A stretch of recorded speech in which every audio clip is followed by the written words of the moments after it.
When somebody comes to you, they can have the confidence that your eyes are on, 40 or so other lawn care landscaping businesses. There's nothing they're going to bring to you that you haven't seen before, you're not aware of, or you guys know this industry very, very well. And, you might listen to Mike Andes and reading Greg Crabtree, and you're the experts. Like you guys are dialed in. So if you're looking for a good bookkeeper, for hire, Megan and Joey, who I personally use. If the business isn't profitable, it's only going to grow so far, and that's usually when guys start getting stuck in what we call the middle ground. But we try and talk to them to get them to understand what true profit is, how they can think like an investor where they're managing their assets correctly, getting the maximum efficiency out of each lawnmower, each piece of equipment. And then, generally, if they're not profitable, by the time they hit $400,000 or $500,000 in annual revenue, they're generally going to be stuck there for a while. And then it's time to optimize the business. And once you start optimizing, you start getting more profit, and then you can scale to the next tier. Once we get their numbers and we can start, fine tuning their operation or helping them think through where they need to focus their attention, they become more profitable. And then what all do you calculate going out, including, us paying ourselves before you get to that actual profitable number? Because I feel like guys are spewing out different calculations of when they say what their profit margins are and all this. So explain to us like the true accounting way to calculate that. And also speak to the term you used was drawing a reasonable salary.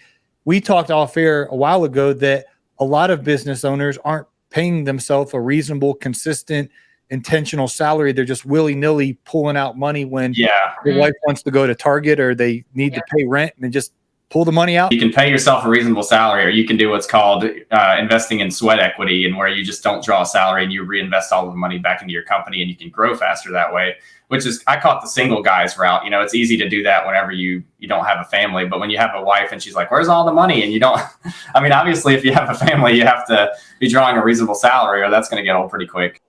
What is business? What does it mean to know your numbers? How can you build a profitable business? Well, to answer those questions, my friends Joey and Megan Coberly from Pensacola, Florida, are going to chime in. So without further ado, here is Megan and Joey Coberly. Hey, Paul. Good to see you. What's up, guys? How you doing? Doing good. We're good. We just finished 2 weeks of meetings, so a lot of information processing and developing relationships. So it's nice to be doing something different. How's the weather down there in Pensacola, Florida? Hot. Very hot. We try and stay indoors. From what we hear, it's like that across the country, though. Awesome. No, we're kind of used to it, but we're definitely not envious of all you guys out there working hard, drinking 5 gallons of Gatorade every day. I don't know that we have the ability to do that. I don't know if this is true, but Joey was in a meeting where one of the clients just goes in for a drip. He's got to have, he was getting his IV drip full of electrolytes and everything. So I was like, that's smart. Geez. Just can't keep up with it all. Yeah. Nice. Well, I have a question for y'all. All right. We're ready. What is business? Well, we've been talking about that for the last hour, and we haven't nailed down anything definite, but it's a fun conversation. We'd love to have that conversation with you. So goodness, we kind of got started with, so one of the things that Joey is working to try to develop for our clients, one of their needs seems to be a per man hour rate that's consistent, and that would solve a lot of their pricing problems. And so in doing so, we were just getting to chatting and talking formulas, of course, being the math brain, for a formula, you need a constant. And what would that constant be in the landscaping industry, which basically brought us all the way back, as it normally does in our conversations, to, well, what is business? What are we trying to accomplish here? And so, one of the questions I posed to him was, okay, we have some trees that we want to clear in our 2 acres. And why would I pay someone to do that? What is it about what they're doing that is valuable? Another keyword we're trying to define here as we just converse. Why would I pay them to do that? And how is that creating profit in their business? So what is it about that service that's really creating or generating a profit in their business? And so one of the things that we came down to was, just in our previous conversation, which you can jump in at any point, give your comments or ask questions. One of the things we came down to was, well, it's not the fact that he's doing the job per se. It's not the fact that he's just clearing the land for us. We could technically do that, right? It's the fact that he's organized the labor surrounding that job, which makes it efficient, which would then seemingly create a profit if he can create that labor and supply the assets efficiently to be able to do that job. So definitely one of our core definitions of business would be it's a profitable operation or a profitable organization of labor. That's kind of where we're at right now. Yeah, I think that sums up pretty good. But yeah, we've been talking about this for an hour, and we're just, it's just a fun conversation because it seems like it's something so obvious, but it's like multifaceted at the same time. Right. And our ideal client is someone who, is starting to realize that difference between, okay, I've got a job or I have a hobby of mowing lawns to I could really be a business owner in this. And I think I want to be a business owner in this. And part of that mindset switch is defining, well, what does it mean to be a business owner? It's not making a lot of money. That really isn't the definition. As the business owner, I mean, there's a lot of things to being a business owner, but one thing is, in my definition that I just mentioned, would be organizing the labor surrounding a specific service. And then generating a return on all of your assets as well. Right. So then you've got to be a business owner, you've got to be an asset manager, which I think is probably one of the highest forms of being a business manager. That's those CEO pay positions. They're allocating assets. They're being an asset manager.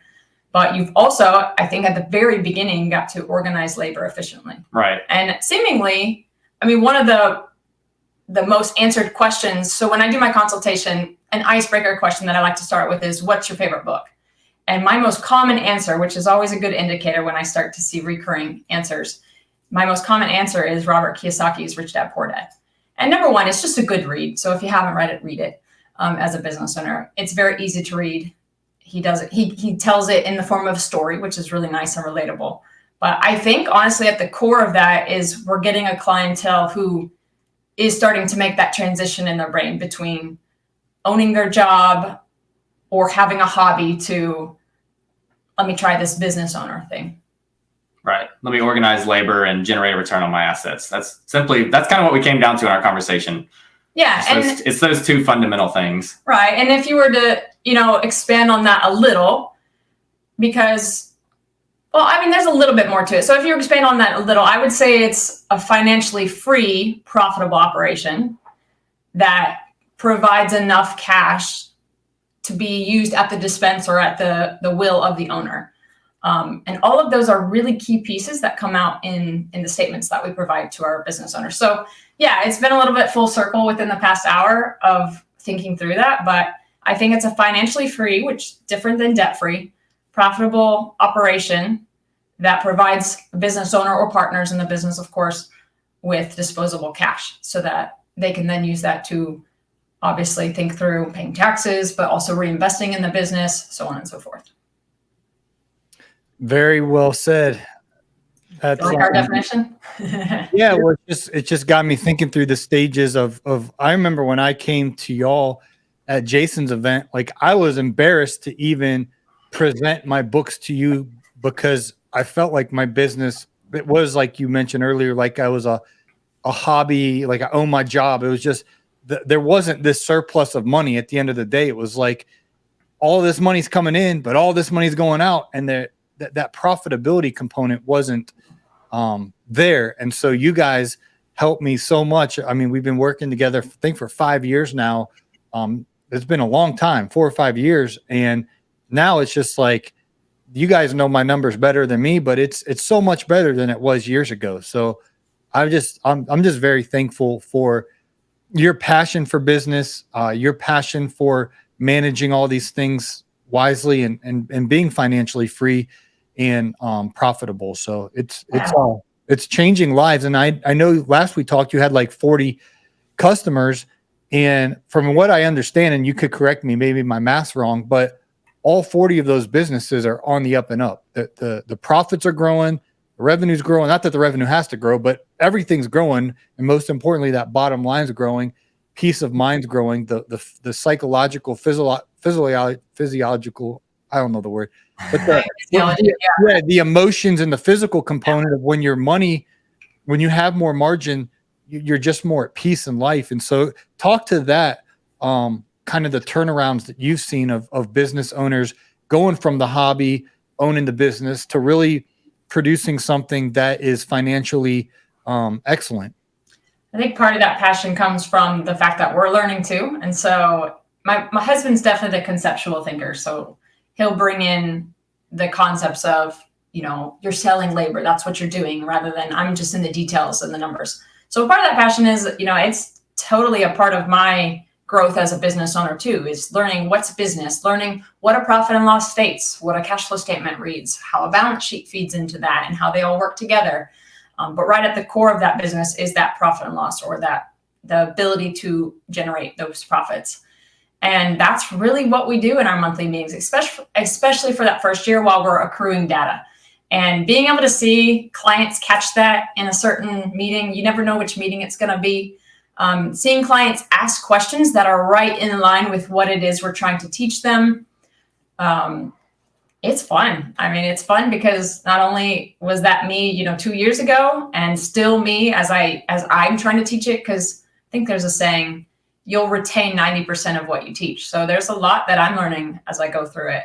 And yeah, I don't think we have any clients regressing, which is obviously a big deal. To be honest, we don't track, the percentage of profits each client has gained in their business, but we have a large retention rate, and that's a good sign.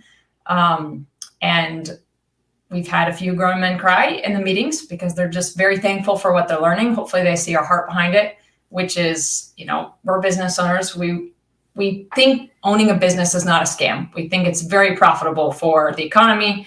We think it's very profitable for our community, obviously for our family, since that's the reason we started. And I don't have any shame in that. And trying to share that with clients in the meeting has been fun. It's been a blast.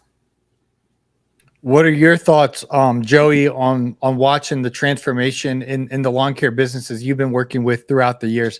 How's that make you feel? And what have you noticed, Joey, in these businesses, kind of trends, positive or negative?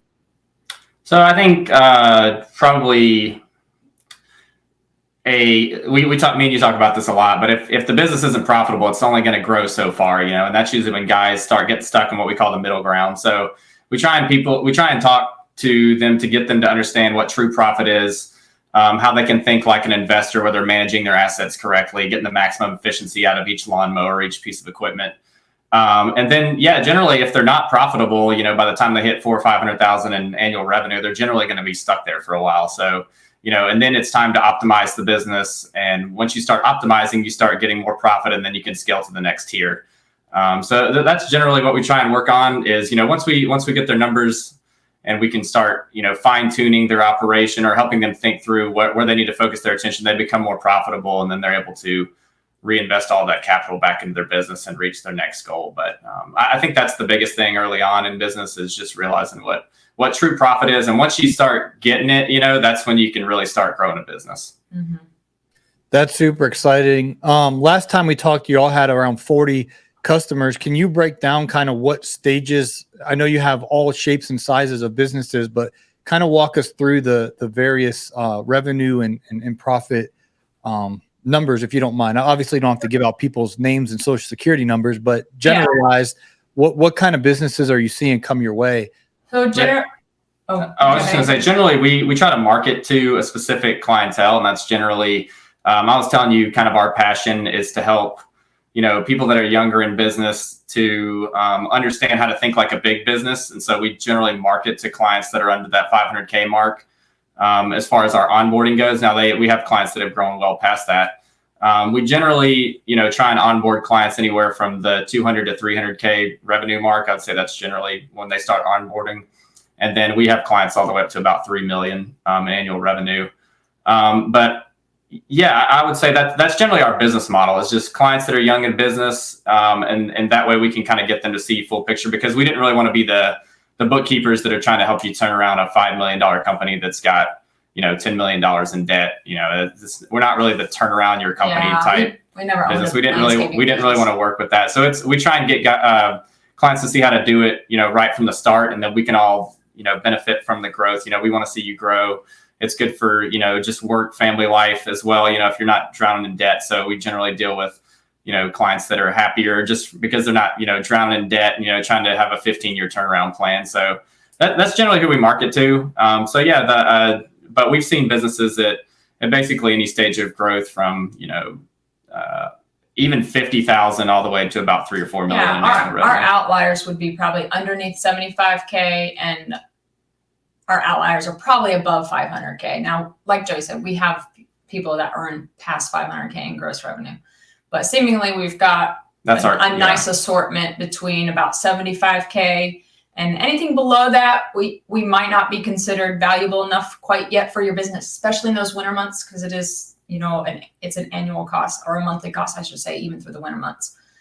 And then on the top end, we seemingly, if they're calling us and they're already a $3 million business, we probably aren't a good fit for them, because that first year is not used to really optimize or scrutinize or do any of that. It's used to organize and to educate you on how a profit and loss reads, which, people coming in, I heard something on a caller show yesterday. I think it was actually Mike Andy's caller show.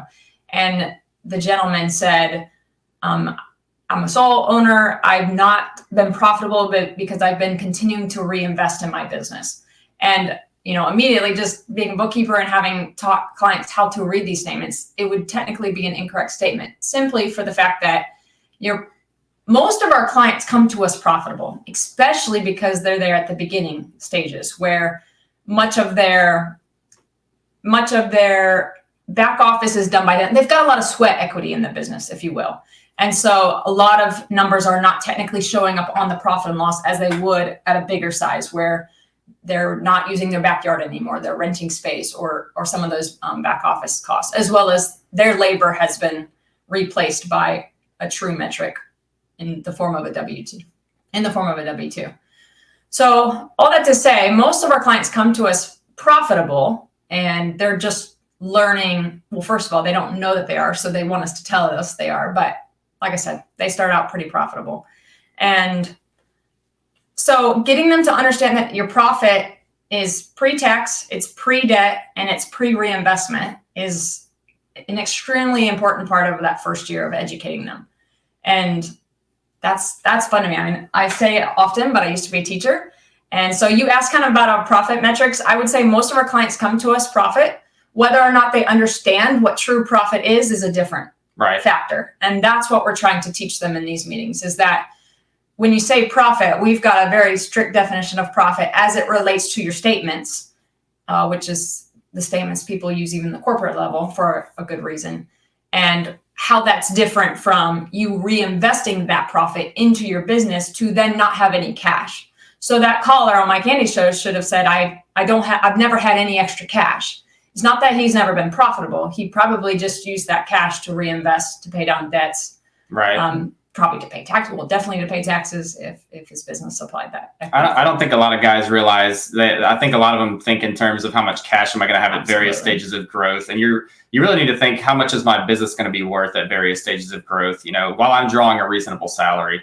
Because I think, guys will be like from 200 to $1 million in revenue. They think they're going to have all this extra cash. But I mean, that's true in certain industries, but in landscaping and lawn care, it's very capital intensive. So you're reinvesting a lot, back into equipment and space and, the labor that goes along with it. And you don't really necessarily have tons more cash at various stages. Now, you can always pause your growth and suck more cash out of your business that way, but you're really growing an investment, in terms of your business. You're gaining a lot of equity. It's kind of like, I always talk about Warren Buffett, and he's drawn I think he's drawn $100,000 salary since like the 60s or something, but he's worth, what is it, 160 billion or something these days. That's because largely almost all of his cash is, in businesses and companies and things like that. It's not like he can just, he doesn't have 150 billion in cash just sitting there. Right. He's growing an investment in terms of all of his business, which is a big misnomer for learning about profit and loss. A lot of people think that number at the very bottom, what everybody talks about, is how much is left in the bank. And it's not. Well, that's not what it's trying to communicate. Every once in a while, yeah, it's the same number. But it's not what that profit and loss is trying to communicate. So you asked about some metrics. Most of them come to us profitable, but they want to see that, number one. And so we're able to do that through the organization. But then we also educate them to what this number says versus what the cash flow statement is communicating to you. and how those tie together, because obviously they're tied together. It's also a lot easier to be profitable when you're smaller because you're generally the one doing all the work and you care more than anybody else, and you have you're more efficient. Then when you start hiring people, you have to get them to do things your way. You have to retain them. You have to have processes for them to follow. They also don't care that much, so they make the same amount. Actually, they make more going to the gas station and sitting there than they would, if they drag out the job and they get some overtime. They a lot of them would gladly do that. They get paid more. So it's kind of, obviously, why wouldn't they do that, in their minds? So it's different organizing labor as opposed to just doing the labor yourself. Of course, you're going to be profitable when you're doing it all yourself. Joey, you mentioned drawing a reasonable salary, and I want you to explain this from a bookkeeping perspective of, you have all your revenue come in, and then what all do you calculate going out, including, us paying ourselves, before you get to that actual profitable number? Because I feel like guys are spewing out different calculations of when they say what their profit margins are and all this. So explain to us like the true accounting way to calculate that, and also speak to the term you used was drawing a reasonable salary. We talked off air a while ago that a lot of business owners aren't paying themselves a reasonable, consistent, intentional salary. They're just willy-nilly pulling out money when their wife wants to go to Target or they need to pay rent, and they just pull the money out and then they go buy and pull some more money out. So explain that. That's a difficult one because, obviously you want to pay yourself for, it's kind of a catch-22. You can pay yourself a reasonable salary, or you can do what's called investing in sweat equity, and where you just don't draw a salary and you reinvest all of the money back into your company, and you can grow faster that way, which is, I call it the single guys route. It's easy to do that whenever you don't have a family, but when you have a wife and she's like, where's all the money? And you don't, obviously if you have a family, you have to be drawing a reasonable salary, or that's going to get old pretty quick. But anyway, I would say, you want to be drawing a reasonable wage for your labor provided. And then I think a lot of guys forget all the admin work that they do and the asset allocation, which would be more of a CEO role. And, you want to be paying yourself, a reasonable salary for that too. So I would say in my mind, it's kind of pay yourself the going rate for maybe a lead in terms of your field labor. That's generally what you're going to be doing. And then you want to be paying yourself, what an office manager would be making, in terms of how many hours you do. So I'd pay yourself hourly according to that. And then, obviously you want a little bit extra money for all of your CEO decisions and value creation. So, it's really, it really has to do with kind of the going rates of the market, I guess. And then it to a certain extent, it becomes arbitrary almost, where you just kind of have to come up with something, because a lot of guys don't even calculate how many hours they're spending doing their admin costs. So you kind of just have to come up with something, I think I'm working this much, and then, or you could even do systems like Profit First, where you take out, 50% of your real revenue. That's kind of the Mike Michalowicz way, where I'm taking 50% of all real revenue earned. So kind of getting into how to calculate that versus why or why you should calculate it. And the bookkeeping is basically what you just said. If you're taking things out willy-nilly and someone's got to be paying taxes on it. So if you're taking things out willy-nilly, that's what we call an owner's draw. Whereas what we want to show on the profit and loss is what's the cost to generate this income, right? And best match it to the month that it's actually occurring. So we don't want, December's cash that finally comes in when you collect it in March to be showing based on all the costs for March. Was that the month I used? Yeah. For March. So March labor, March materials, March rent, all of that being matched to December's revenue. So that's one of the reasons for a profit and loss, and learning about what a profit and loss is and how it communicates. But then the second thing would be, if you are in the field and you're not taking that salary, as it were, on the W-2, then you don't have a true input for the labor that's occurring in your business. And so when business owners talk about their profit percentages, if you hear, those 60% or those 50%, they might have terminology wrong, or they might just not understand that their input of labor is not on the books.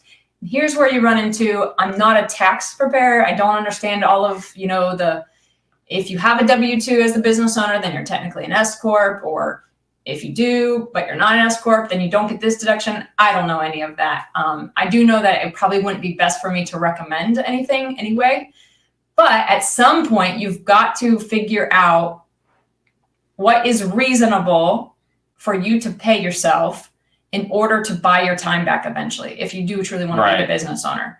So, and that's going to be based on your area. I've offered a few resources, well, just one really, in terms of our meetings, and that's salary.com. That might be a good place to start. I've not dug deep into that URL, but seemingly it's based on zip code, and it's based on, you could type in what the job position is that you're doing. And then like Joey said, with the admin, I think a lot of that turns into just sweat equity at the beginning, where your CEO role and your sales and marketing role and your bookkeeping role, when you come to our meetings, I mean, those are hours that you're spending back office technically. I tend to kind of recommend, a little bit, the average of admin costs. So if you combined, office manager with estimator and sales guy, you're generally going to get about 15% of revenue. And so you can Just kind add of, that to 15-16%. So salary. you could do it that way. It's not exactly super precise, but that's Right. generally what it costs to replace Or those then roles. a big exercise we've been doing with our clients, since, they're not all W-2s just yet, like I said, because of all the tax information that I don't care to deal with. We've been running an exercise of what we call a salary cap, which actually you can find in Greg Crabtree's book. So shout out to him. This is his concept. But it's kind of working conceptually backwards. Instead of just trying to arbitrarily come up with a salary, it's basically the concept of, if I want this profit being the constant, so let's say 10 or 15 or 20 or 25, if I want this specific profit, what's my salary cap? Where do I have to be within? And that can help you think through minimums and maximums for the role you're taking in your business. And of course, then the area, your market, so on and so forth. Right. And in his book, I thought it was a really cool mental exercise, but he was basically saying, he calls it the salary cap because he portrays it in comparison to like an NFL salary cap. So he'll talk about how Bill Belichick does more with the same salary cap than, I don't want to trash on anybody's team, but let's just say a really bad team. So Browns. We can use the Browns. The Browns. Who is their coach? I don't know. I don't even know, but Kevin Stefanski. Okay, yeah. So we'll just say the Browns. Yeah, sorry, Browns fans. So we probably won't be getting any leads from Cleveland. But anyway, yeah. So it's just basically how do they have the same amount of salary that they can work with, but he can pull more out of it than the other guy can. And it's kind of thinking through. You want to think through your labor and how much money you have to spend on labor, in order to achieve a higher level of outcome than say somebody else would with the same level of labor. But I just thought it was a really cool way of thinking through things. Yeah, and that principle, I think, goes beyond just the finances in a business, because like today, for example, I have so many meetings. Interviewing y'all, I'm interviewing a pressure washing guy. I got a sponsorship meeting after that. I have a meeting with my website guy. I guess I got meetings all day long. And so I also have goals of how many videos I want to create a day. Mm-hmm. And so long story short, I woke up really early because I knew I only have this, quick time before 11 a.m. to do all this video work. And I think I filmed 11 or 12 videos in one day, which most people wouldn't even do that maybe in an entire day. And I got it all done before, 11 a.m. or whatever, because I had a constraint of time, and I was just like laser focused, and I got so much done.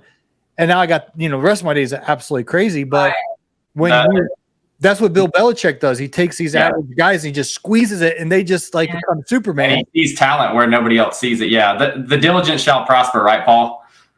Yeah, exactly. Well, it's also true that you're bringing, these ethereal ideas of what it is to run a business and how to manage assets.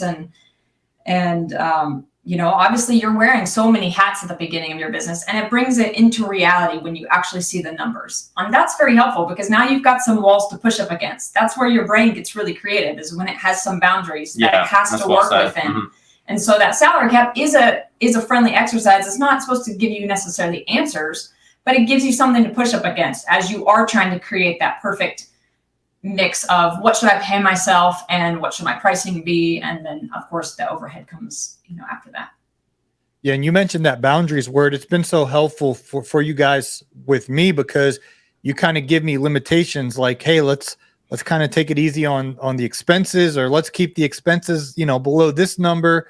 And let's try to make sure the revenue is always above this number. And it gives me some focuses to make sure that I'm, from a revenue standpoint, I'm hustling and getting it.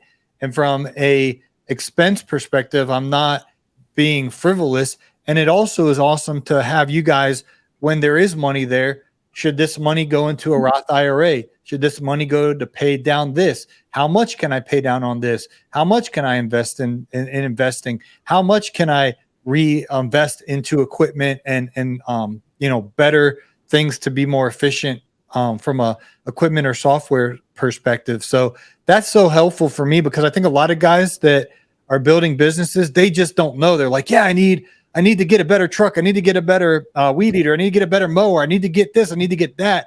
And they overspend and they go out and they buy a brand new, $100,000 truck when they could have got a $15,000 truck. And to have you guys like ground us and talk us off the cliff and talk us to make reasonable decisions, it's so helpful. So and go ahead. I was going to say that you're just talking about maximizing each asset. You really want to maximize the potential out of each fixed asset. That's where a lot of wealth creation, it'll really take effect when you start growing a bigger business, but it's nice to build those habits early on. Yeah. And you need to build those habits early on. That's what we hope to do with our business model, is to catch it before they're the Titanic. I know we always use that analogy. I don't have a different analogy, but before they're that Titanic business that hasn't done any of this and has just set prices and created labor and given jobs and created gotten sales.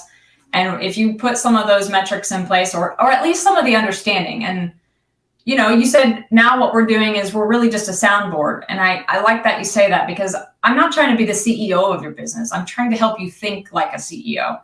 And that hour is there for that. So if it takes an hour to talk through whatever it is Paul needs to talk through, then great. But if not, you've seen your numbers, you've been accountable to the figures themselves, and then you go on with your day, because obviously you're not just a bookkeeper or a financial person. You're not just wearing that hat in your business. Obviously, you've got a lot more to do. So, and it's neat to see that becoming more and more true of our clients, where, about 2 emails a day, hey, I'm thinking about this. What are your thoughts? And it's like, cool. I feel like I've got some really great feedback now, especially because we have grown here with our database of lawn care and landscaping. And of course, the time is really valuable that they've been with us for 2 to 3 years now.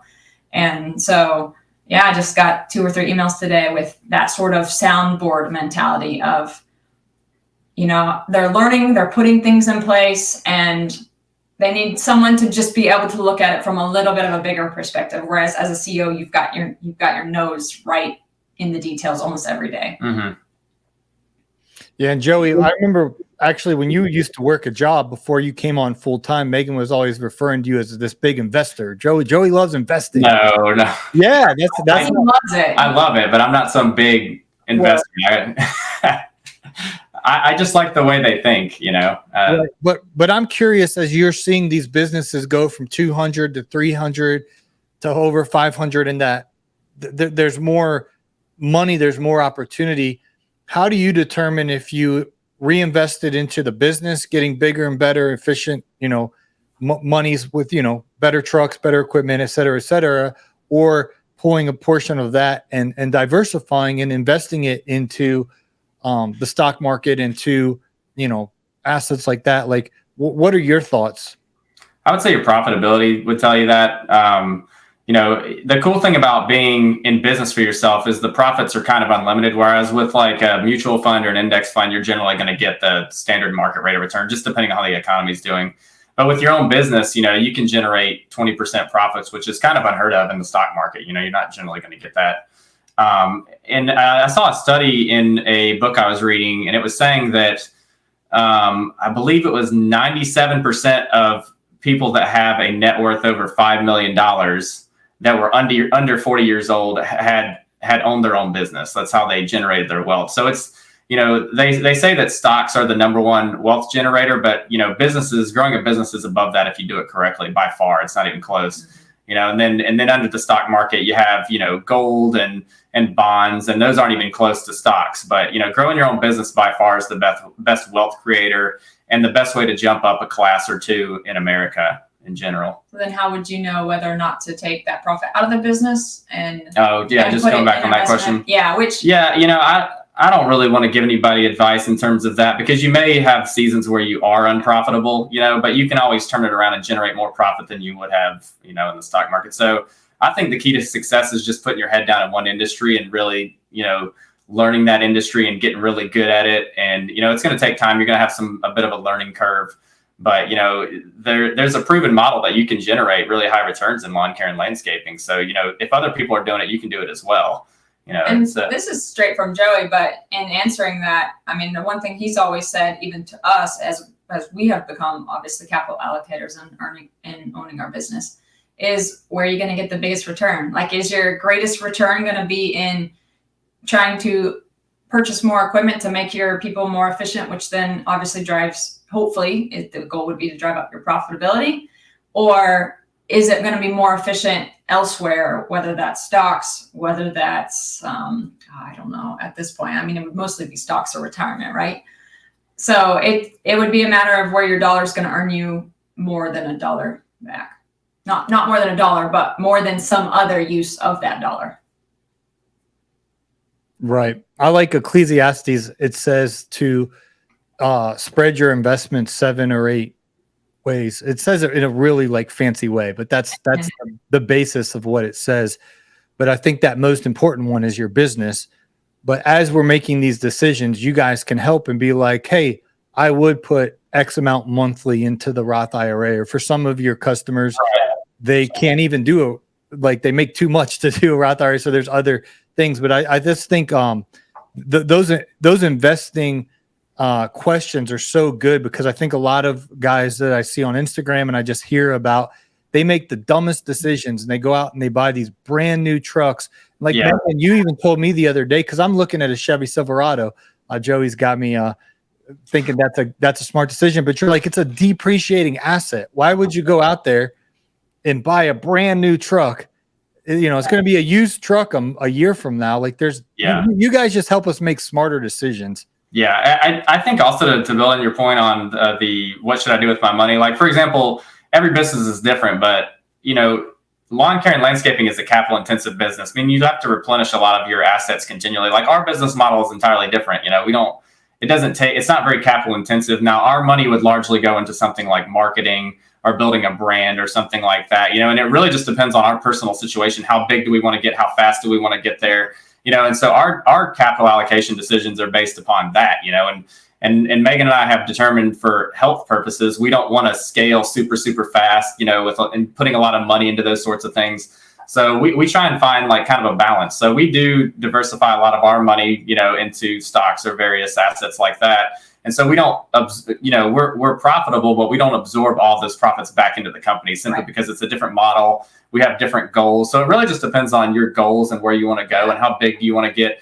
I've heard guys, say, I don't want to grow a $3 million lawn care company. I want to grow to 300K. I want to still be doing a lot of the work myself. I want to be really profitable, and I want to take those profits, and instead of buying expansion, type assets, I want to reinvest that money into the market or some other local business. So it really just depends on your goals. I don't even want to say if you're highly profitable, you should be reinvesting all of that. It depends on some what of them you want to start other businesses they're more interested in. It's just the lawn care was what presented itself first. So, they've been mowing lawns since 16. They'd like to be able to generate a true business that gives them profit and cash to work with.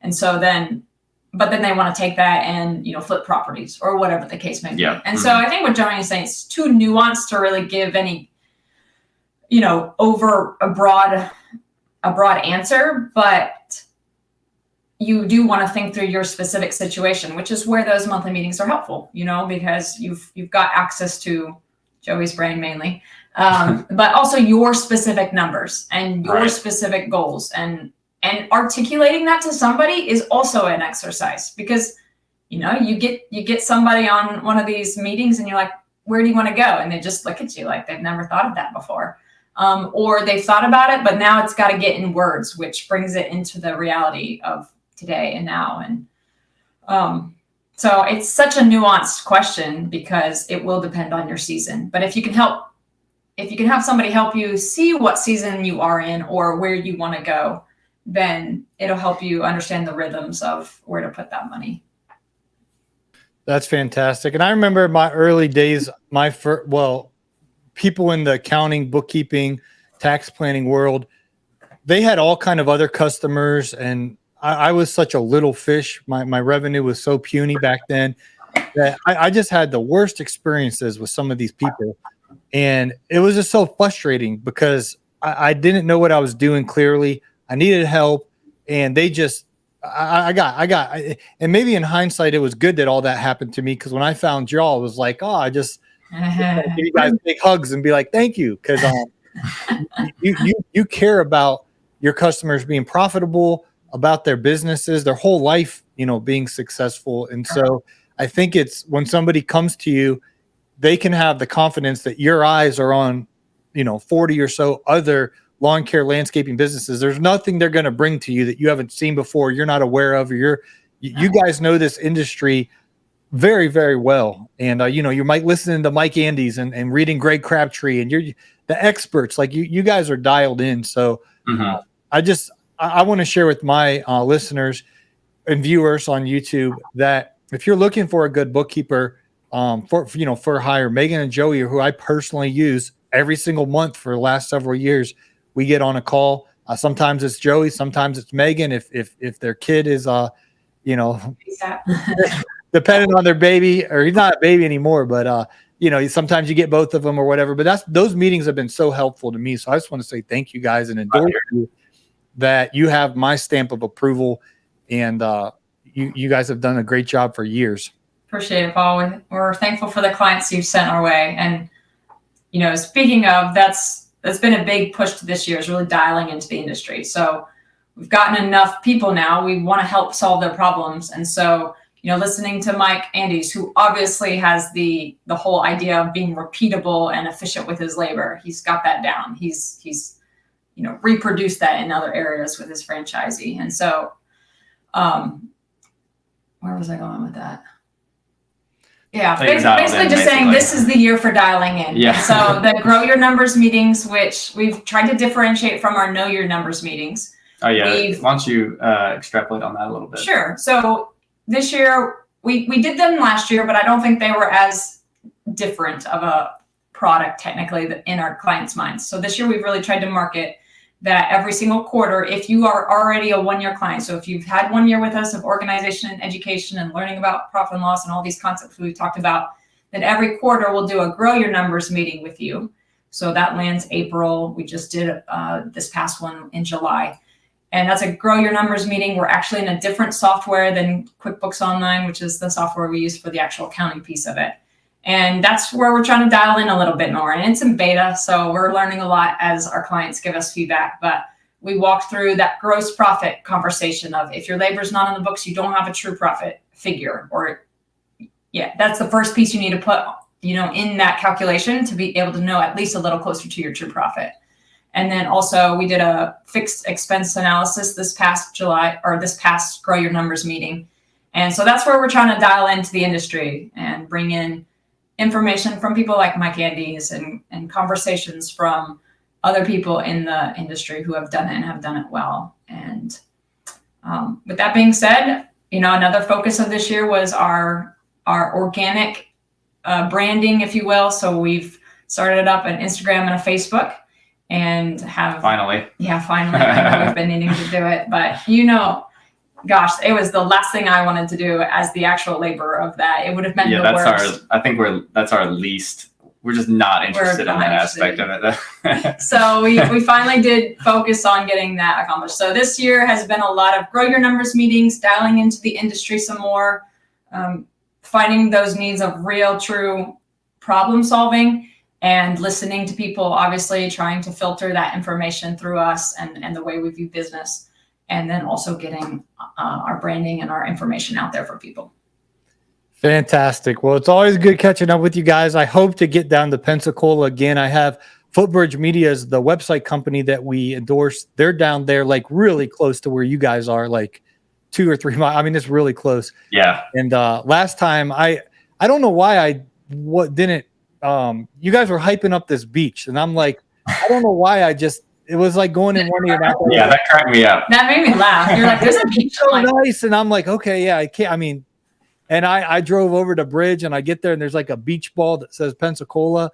and the sand is like humongous and it's white, and the ocean. I mean, it was stunning. And you guys took me out for a steak, and by the time I got out there, it was like the sun was already setting. So I was like, and then I had to leave town the next day. But I definitely want to come back there, make some content with you guys, make some content with Footbridge, and actually have a day where I can go enjoy it rather than like rushing in 20 minutes before sunset. And that was just so beautiful there. So, and I love seafood. So, perfect. Last time we went to Outback or Longhorn or one of those steakhouses, but maybe you guys can get me some something fresh off the Gulf of Mexico. You bet. We'll be there we'll next. we'll have to do something more local next time instead of a chain. Yeah, we were playing it safe with the chain.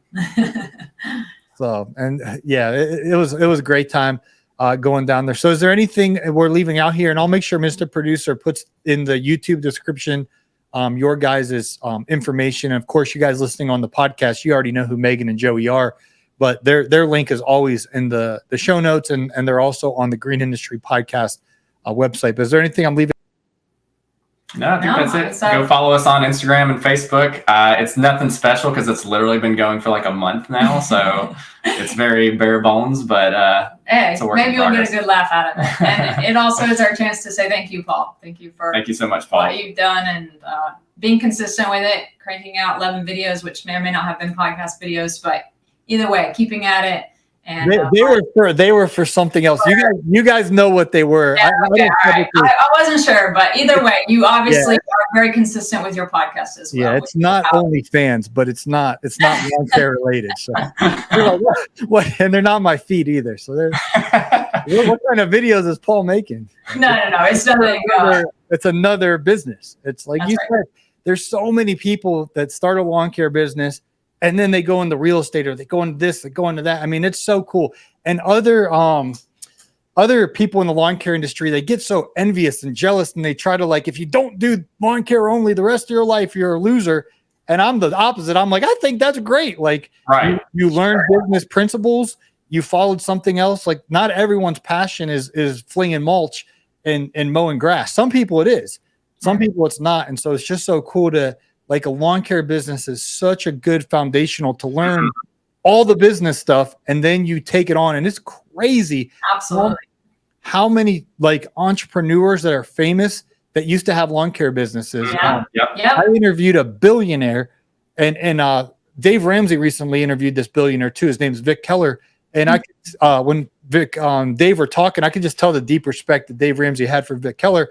But Vic was talking about his landscaping business he used to have. Now, that's not where he became a billionaire, but that's where he learned the ropes that led him in his other businesses. So I'm different than a lot of the other folks where I celebrate people to go into real estate, go into I come in and I help people go out, and I'm like the only one that has that view. Everyone else is like, oh, they sold out. I'm like, what do you mean they sold out? Like, anyway, I get up on it, but you can manage that labor, right? So that you have the time and the energy and the capital to do something else. Take it. I mean, learn business principles. They're timeless. Yeah, they're timeless, and that is what I love so much about business. You know, having been a teacher, having done 9 to 5, and like none of that's wrong, but there's just so much in terms of even my personality and my worldview that have been shaped because of owning a business, because it extends in so many facets of life, and the principles are so timeless. Yeah, so good. All right, guys, I got meetings stacked all day long here, so all righty, get rolling. But I appreciate your time. We'll be in touch, and thanks for all you do for our industry and for my business. You bet, Paul. We'll see you next time.